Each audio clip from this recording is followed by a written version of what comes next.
The morning air was still, unusually so.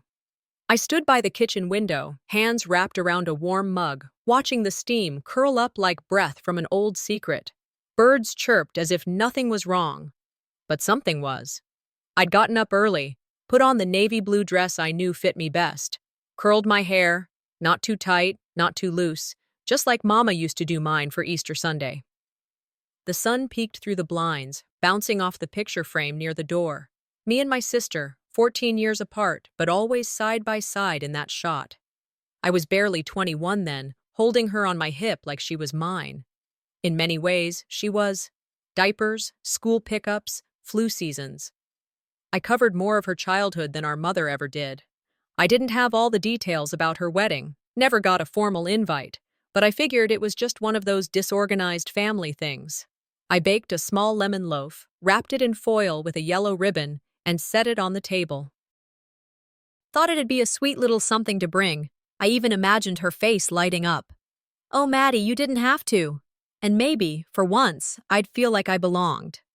Then my phone buzzed. I'm dropping by before the ceremony. Mom. Dropping by, not calling, not inviting. That phrase sat funny in my chest. The screen door creaked open an hour later. She stepped onto the porch like it was just another Tuesday, not the morning of her youngest daughter's wedding. I wiped my hands on my dress and met her outside. We sat, her on the wicker chair she always favored, me on the rail. We'd had talks here before, about bills, family fights, Dad's old habits. But this one felt colder. She looked past me, down the street, like waiting for an Amazon delivery. I know you've been getting ready, she said, smoothing her pantsuit, but you won't be joining us today. I blinked. What do you mean? Your sister. She wants to keep it family only. Family only. I didn't speak. The words caught on something inside me. I let them sit there, rotting in silence. Family only. She was serious. No apology. Just that flat tone, like telling me the weather forecast. I looked at her. Really looked. And saw nothing familiar. So, I'm not family?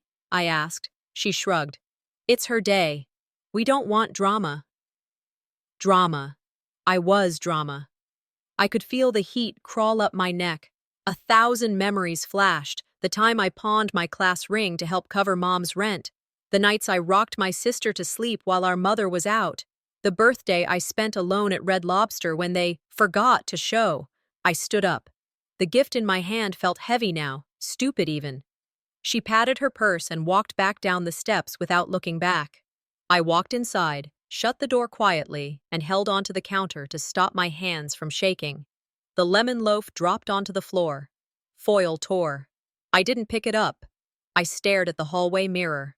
My reflection didn't cry. Didn't scream. She just stood there, blinking. And then she whispered, I won't beg to belong. I opened my phone, scrolled to Mom, held my thumb over the contact, and deleted it. Did the same with my sister's number. My fingers trembled, but my jaw didn't. I sat on the couch until the light began to dim. Time blurred. The room turned gold, then gray. I poured a glass of wine. Old bottle, half empty. I sipped it slowly, then reached for my journal, the old one with the cracked spine. Flipped past grocery lists, doctor notes, sketches of nothing. I wrote, Today, I was erased, but I will rewrite myself. A voicemail popped up. I didn't recognize the number at first. It was Ellie, my niece. Her voice cracked through the speaker. Hey, Aunt Maddie. I wasn't invited either. Mom said it's just immediate family. I thought we were close. Anyway, I love you. I sat there, the silence settling in like fog. It wasn't just me. This wasn't personal. It was pattern. I Googled setting boundaries with toxic family and fell into a rabbit hole of blog posts, Reddit threads, therapist videos.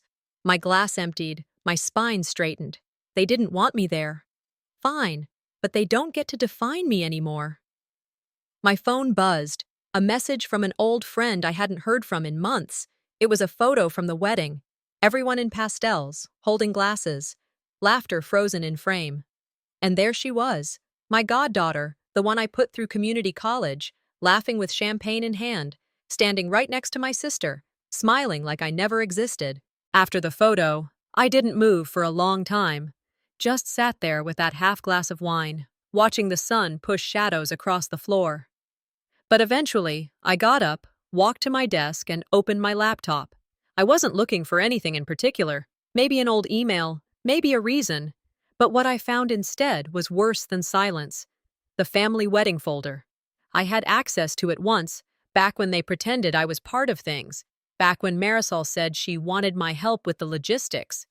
My name had been on the RSVP list, back when they still needed my Venmo to pay deposits. Now it was gone. I clicked through the tabs. Guest list, no bliss. Seating chart, no seat. My +1 line had been deleted altogether. The notes I'd typed in months ago, florist contacts, allergy warnings, all erased. What hadn't been erased were the timestamps. My mother's account showed as the last editor, just 2 days ago.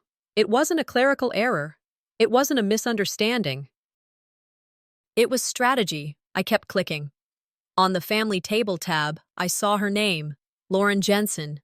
I hadn't thought about her in a while, but there she was, my childhood friend, seated next to my uncle and 2 cousins, dressed up in her best smile like she belonged there.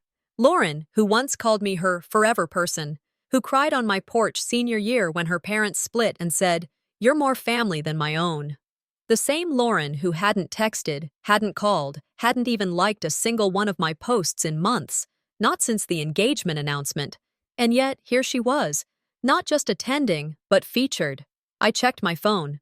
A new photo from the rehearsal dinner had been tagged in a mutual friend's story. There she was again, wine in hand, arm around Marisol, grinning. I stared at the screen until the light hurt my eyes. Back in high school, Lauren ghosted me for 3 months after I got a scholarship she didn't. When she came back, she laughed it off. Just needed space, you know? I told myself people grow out of those patterns. But maybe they don't. Maybe they just get better at hiding it. I whispered it out loud, just to hear how it sounded. People don't always leave. Sometimes they're invited to places you're not. The silence after that sentence was unbearable. Even the refrigerator hum felt loud. Every tick of the wall clock sounded like it was keeping score. I got up, walked to the calendar on the fridge, and deleted the event I had set for 2 p.m. Marisol's wedding ceremony. The screen went blank. I didn't feel better, just empty.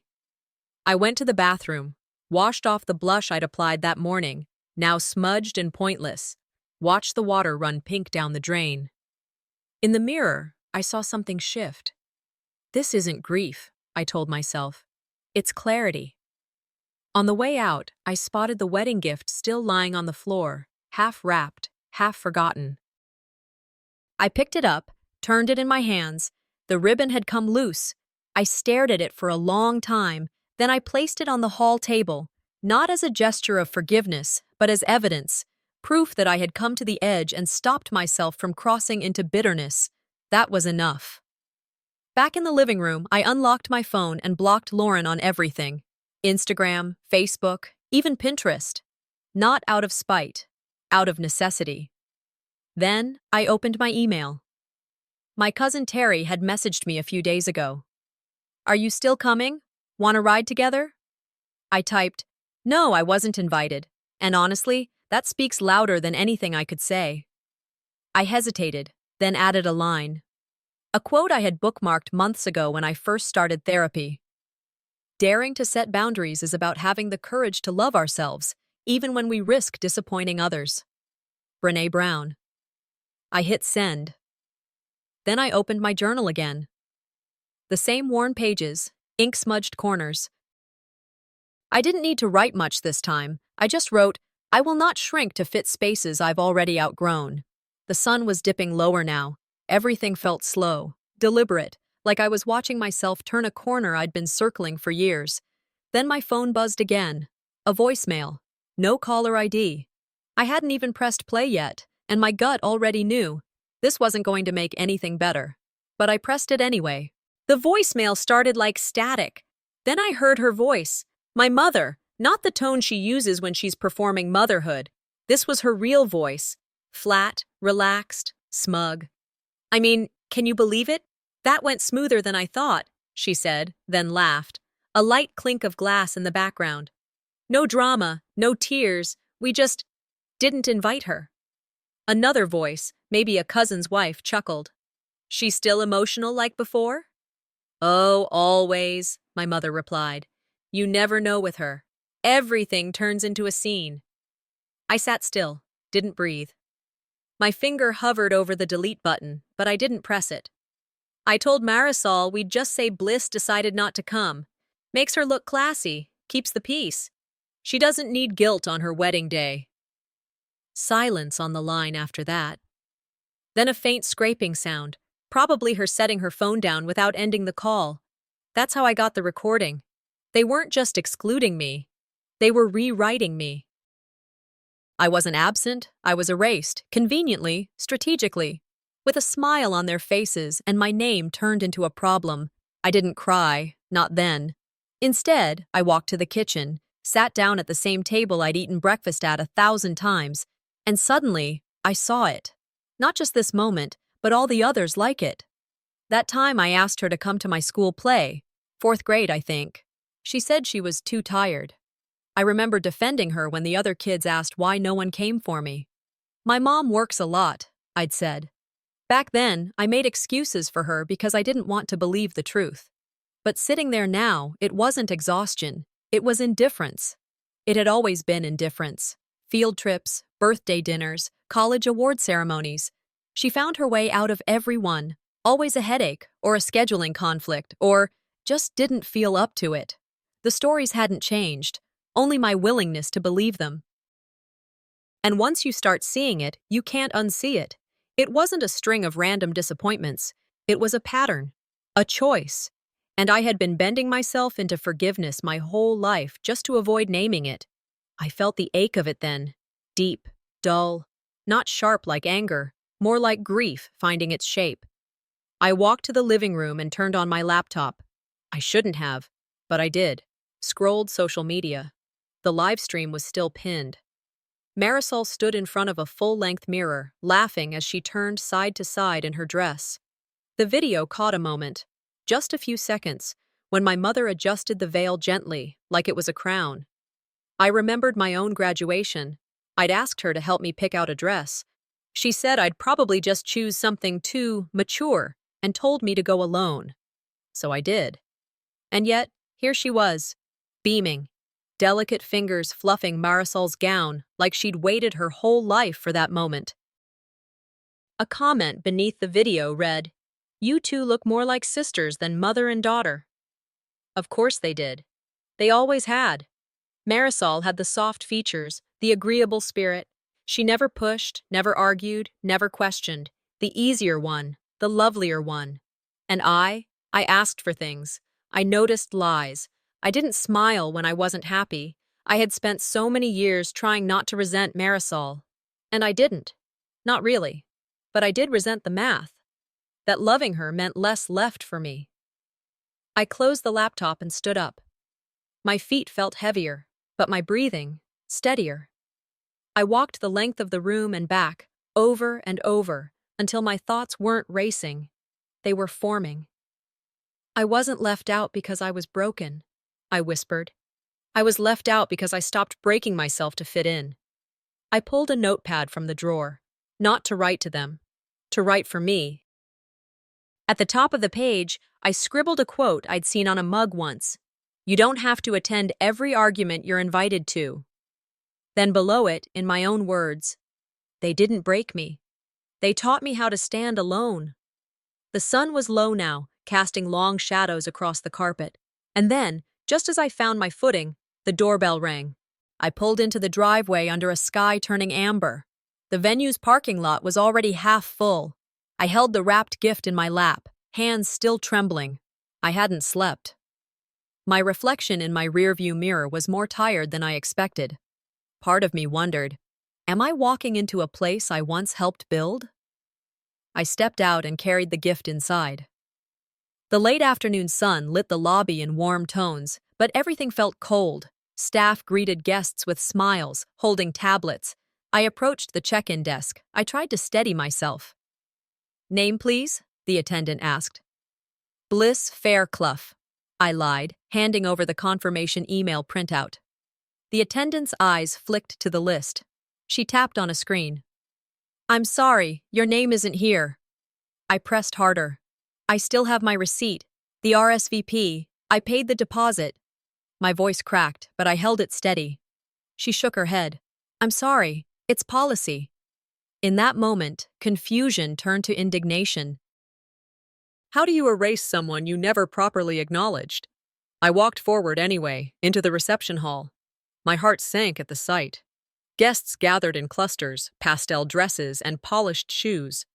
Marisol's bridesmaids stood under a floral arch.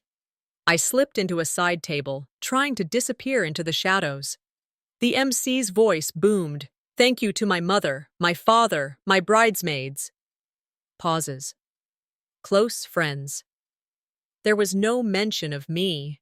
No, and my sister. No gratitude for my months of planning, my hours choosing centerpieces, adjusting linens, hearing people whisper, but still showing up. I looked away from the stage. A neighbor at my table leaned over. I thought you were part of the ceremony. I forced a small, brittle smile. My hands twisted in my lap. Flashback. Earlier that day, I stood beside Lally, the planner, with a seating chart laid out. I saw my name under Family Table 3. I raised my eyebrow. Is this where I'll sit? I asked. Lally's eyes flicked away. Maybe mistake on the update, she said. I nodded. Hope flickered. Then the label changed. Reserved, name removed.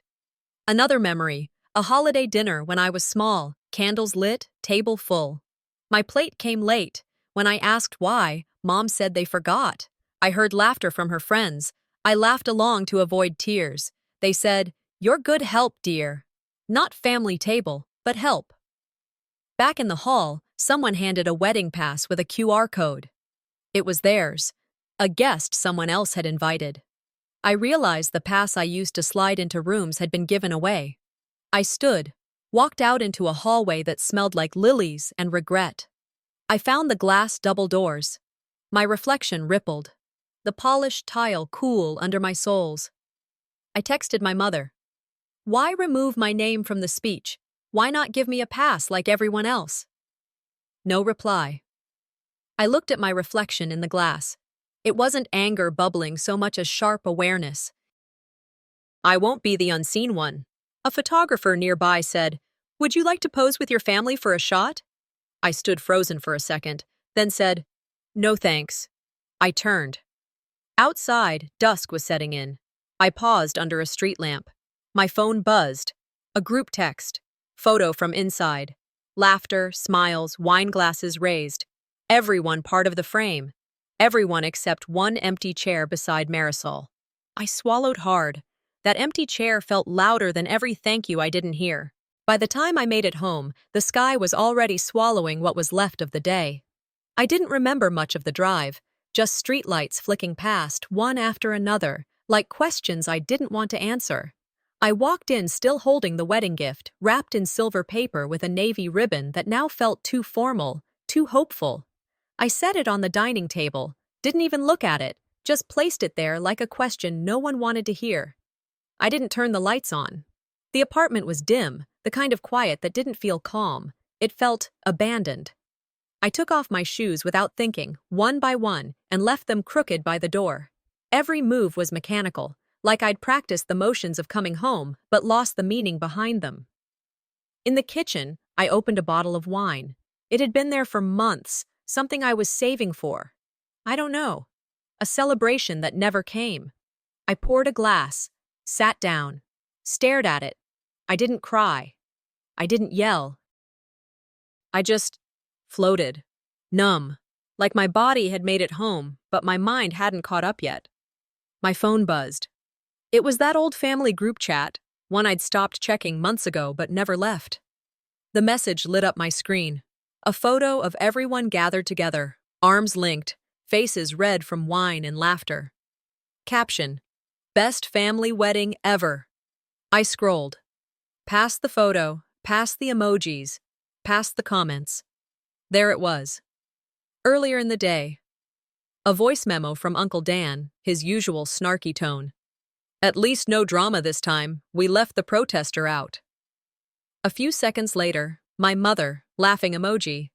Then Marisol. Let's keep this thread clean. No toxic energy this weekend.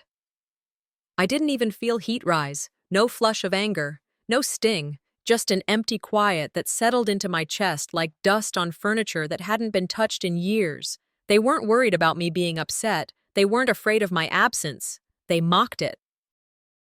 Like I was the kind of mistake that was best forgotten with a joke and a drink. I stared at the screen. For a moment, I thought I should say something. But what? That I was still in the thread. That I saw it all. Instead, I hit leave chat. No hesitation. One tap. Then I went to my photo album and started deleting. Photos of birthday parties where I stood in the back. Holiday dinners where I held the camera so I wouldn't be in the shot. Selfies I sent to the group that got no response. Delete, delete, delete. Each swipe wasn't anger. It was air. A window cracking open in a room I didn't know had gone stale. I stood up and walked to the bathroom. The mirror was half fogged from the shower I never took. I looked at myself, not searching for flaws, not checking my makeup, just looking. Then I spoke, out loud, to no one. I wasn't angry. I was patient. But patience doesn't mean permission. My voice didn't crack. It landed. Solid. True. I pulled an old notebook from the drawer, the kind with dog-eared pages and half-written thoughts. I flipped past grocery lists, old quotes, a to-do list from 2020. And then I wrote, "This was never silence. This was my scream no one cared to hear." I didn't write for them. I didn't write for revenge. I wrote for air, for clarity, for the version of me that had learned to stay quiet, believing it was grace. It wasn't. They weren't protecting peace. They were preserving comfort. Theirs. I would no longer call that peace. Morning light edged into the apartment, pale and flat. I was already awake, sat at the dining table, skin tight from the tension I couldn't name. Outside, traffic murmured. Inside, nothing moved but my breath. A knock on the door startled me. My heart stuttered. I hesitated. Maybe it was just delivery, maybe nothing. I stood, pace uneven, and opened the door. On the mat lay a plain brown envelope. No return address, just my name scrawled in familiar handwriting. I carried it inside. The paper crackled beneath my fingers. I sat down on the couch, envelope on my lap, hands trembling. I unfolded printed emails, text screenshots, a note that read, "You deserve to know." My throat closed. I skimmed the chains. Between my mother and the wedding planner, discussions about how to frame my absence to make it look voluntary. Phrases like avoid drama and keep it low-key hit where no punch could. It was orchestrated. My RSVP deleted. My name struck from speeches. My presence made optional. Then I saw it in black and white. Bliss always overreacts. This time, we stay ahead of her. That sentence remembered me, defined me, twisted me into their version. Shock turned sweet, like bitterness on my tongue, betrayal mixed with clarity. I sat among spilled pages, letting them fall, broken glass of truth at my feet. I stood and walked to the window, the glass cold against my forehead. I took a breath. They wanted silence. They treated me like a rumor, but I was no longer willing to let their story write me out. I pulled my laptop toward me. Fingers shaking, I opened a blank document. Headings, timeline, evidence, correspondence. I typed dates, incidents, names, the donations I made, the calls I made, the RSVPs they ignored. I was building a ledger, not for them, but for me. For proof I existed. No tears, just fierce gathering of what was mine. I changed out of yesterday's dress. I wore a simple, deep teal blouse, bold but not loud. Looked at myself in the mirror, saw someone who had stopped asking for excuses. Words came. "You don't need to ask for a seat at a table you built." I said them to my reflection, my voice low but steady. I picked up the phone, called the therapist I hadn't seen in years. Appointment set, action replacing doubt.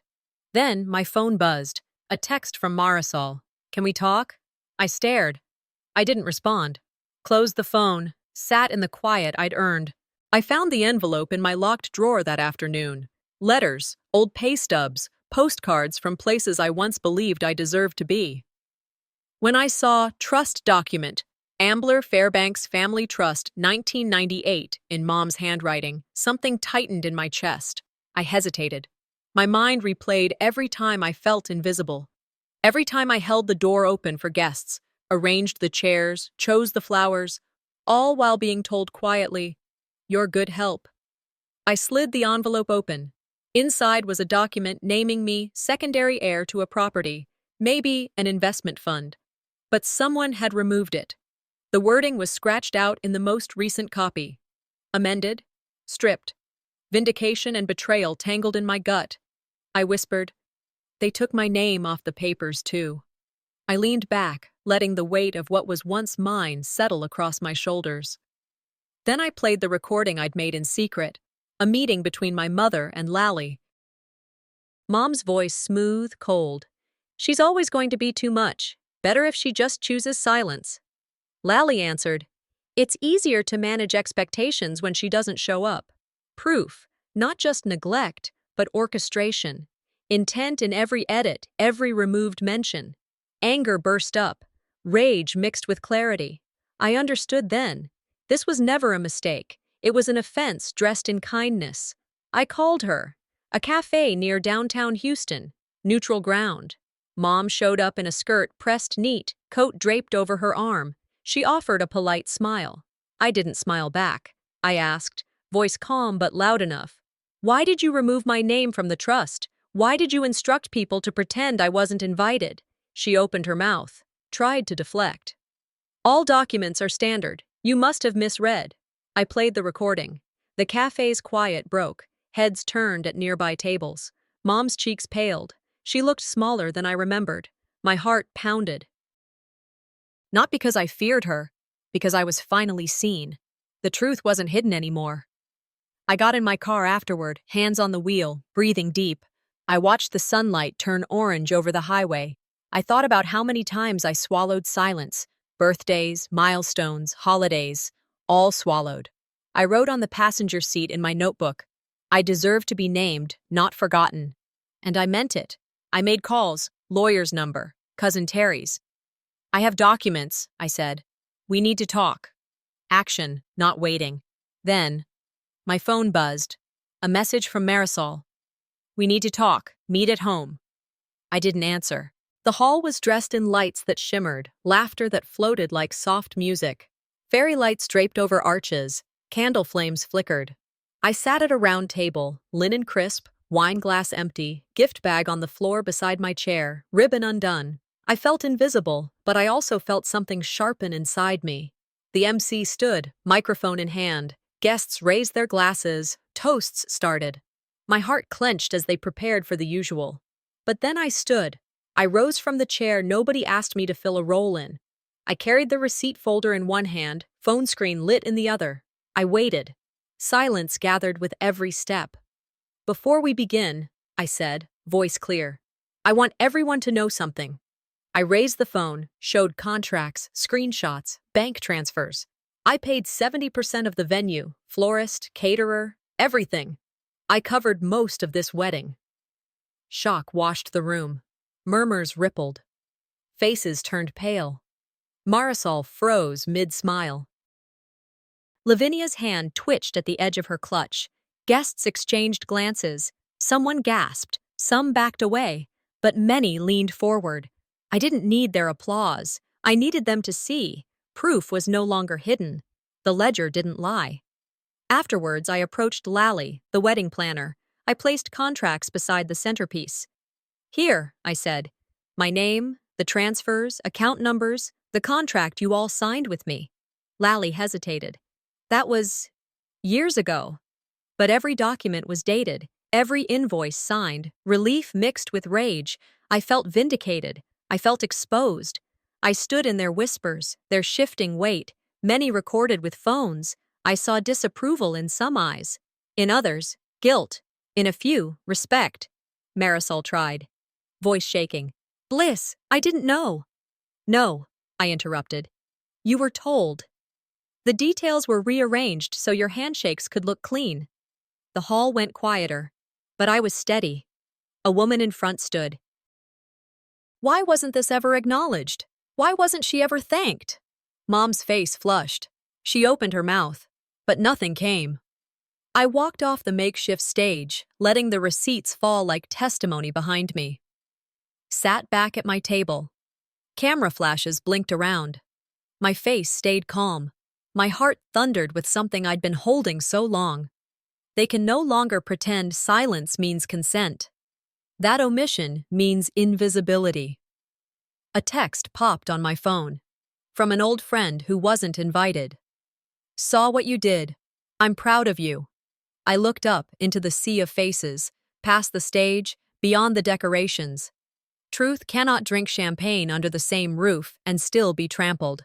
It had been a few quiet weeks since the wedding.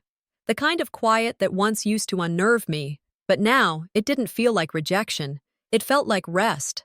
I hadn't heard a word from Marisol, or from Lavinia. And surprisingly, that silence felt like the first real boundary I'd ever had with them, one that I chose, one I enforced. My apartment glowed with late afternoon light. A record spun something soft, jazz from a thrift store in East Austin. Nothing fancy, but it filled the space the way my own breath did now, steady, present. I'd made peace with solitude. Every morning I journaled, just like my therapist said to.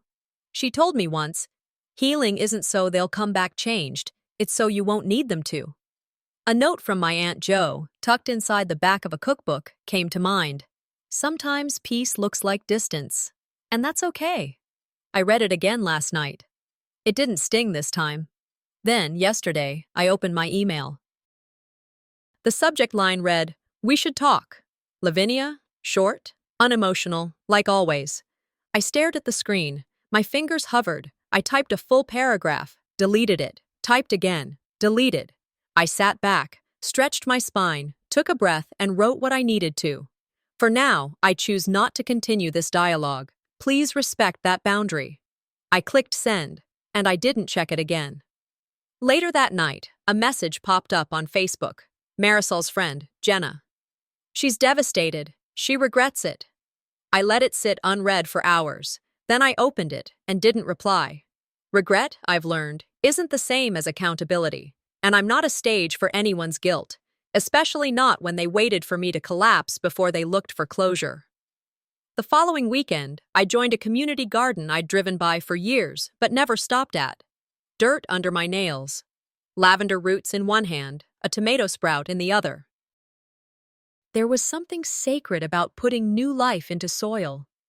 An older woman with kind eyes and silver curls looked over and said, "You've got healing hands, sweetheart." I smiled. Took a long time to learn. That night I was invited to a dinner, just a handful of women, all in their 50s and 60s, sitting on a backyard patio with plastic chairs and real talk. One toasted, to women who had to raise themselves twice, once by their parents, then again from their parents. I didn't cry, but my throat burned. Back home, I pulled out a box of old photos. I used to avoid them like they were loaded weapons. But this time, I just looked. There I was at 7, holding a science fair ribbon. At 16, in a dress too big but smile wide. I didn't need to forgive the bad to remember the good. I put one photo of me, maybe 6 years old, on the shelf near the door. Not to mourn her, but to honor her. She made it. Before bed, I recorded a short video to myself. Just a note for the future, in case I ever second-guessed this piece. I stared into the lens and said, if you're watching this again, it means you forgot what it felt like to breathe without fear. Don't go back. Stay free. In my journal that night, I wrote the last line like a period at the end of a long, unfinished sentence. Sometimes, walking away is the loudest way to say, I mattered. Just as I capped my pen, a knock echoed from the door. I didn't jump, didn't flinch. I looked up, steady. Whoever it was, family, stranger, apology, or excuse, I didn't owe them anything.